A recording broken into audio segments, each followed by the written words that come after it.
നമസ്കാരം.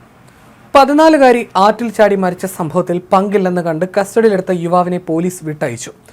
പത്തനംതിട്ട അഴൂരിലെ 9ാം ക്ലാസ്സിൽ പഠിക്കുന്ന പെൺകുട്ടി വലഞ്ചുഴി താൽക്കാലിക പാലത്തിൽ നിന്ന് ആറ്റിൽ ചാടി മരിച്ച സംഭവം ആത്മഹത്യയാണെന്ന നിഗമനത്തിലാണ് അയൽവാസിയായ അഴൂർ തെക്കേതിൽ വലിയ വീട്ടിൽ ശരത്തിനെ ഇന്നലെ രാത്രിയിൽ കസ്റ്റഡിയിൽ നിന്ന് വിട്ടയച്ചത്.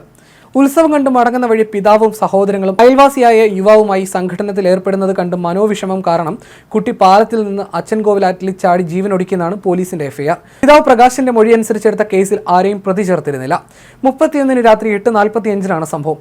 പെൺകുട്ടി, പിതാവ് പ്രകാശ്, മാതാവ് ബീന, സഹോദരൻ അശ്വിൻ, പ്രകാശിന്റെ സഹോദരപുത്രൻ അനു എന്നിവർക്കൊപ്പം രാത്രി 7-ന് വലഞ്ചുഴി ദേവീക്ഷേത്രത്തിൽ ഉത്സവത്തിന് പോയിരുന്നു. ഉത്സവം കണ്ട് മടങ്ങും വഴി വലഞ്ചുഴി താൽക്കാലിക പാലത്തിൽ വെച്ചാണ് സംഘടനമുണ്ടായത്. ശരത്ത് നേരത്തെ പെൺകുട്ടിയെ ശല്യം ചെയ്തിരുന്നുവെന്നാണ് പിതാവ് പ്രകാശ് പറയുന്നത്. ഇതുമായി ബന്ധപ്പെട്ടുണ്ടായ പ്രശ്നങ്ങൾ പോലീസും വാർഡ് കൗൺസിലറും ചേർന്ന് പറഞ്ഞു തീർത്തതാണ്. ശരത്തിനെ കണ്ടപ്പോൾ പ്രകാശാണ് ആദ്യം മർദ്ദിച്ചത്. ശരത്തും ഒപ്പമുണ്ടായിരുന്നവരും ചേർന്ന് പ്രകാശിനെയും സഹോദരങ്ങളായ അശ്വിനെയും അനുവിനെയും ദേഹോപദ്രവം ഏൽപ്പിച്ചു. തുടർന്ന് പെൺകുട്ടിക്ക് നേരെ ശരത്ത് തിരിഞ്ഞപ്പോൾ പെൺകുട്ടി എടുത്ത് അച്ചൻകോവിലാറ്റിൽ ചാടുകയായിരുന്നുവെന്നാണ് പിതാവിന്റെ മൊഴി.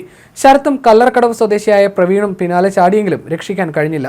ഫയർഫോഴ്സ് എത്തിയാണ് മൃതദേഹം കണ്ടെടുത്തത്. പ്രകാശിന്റെ പരാതിയിൽ ശരത്തിനെ ഉടൻ തന്നെ പോലീസ് കസ്റ്റഡിയിലെടുക്കുകയായിരുന്നു. വൈദ്യപരിശോധനയിൽ ശരത്തിന് നന്നായി മർദ്ദനമേറ്റുവെന്നും കണ്ടെത്തി. പ്രകാശും കൂട്ടരുമാണ് പ്രശ്നം ഉണ്ടാക്കിയതെന്ന ശരത്തിന്റെ മൊഴി പോലീസ് വിശ്വാസത്തിലെടുത്തു. അടിപിടി കണ്ട് മനോവിഷമം വന്ന പെൺകുട്ടി സ്വയം ജീവനൊടുക്കുകയായിരുന്നുവെന്നാണ് എഫ്ഐആറിൽ പറയുന്നത്.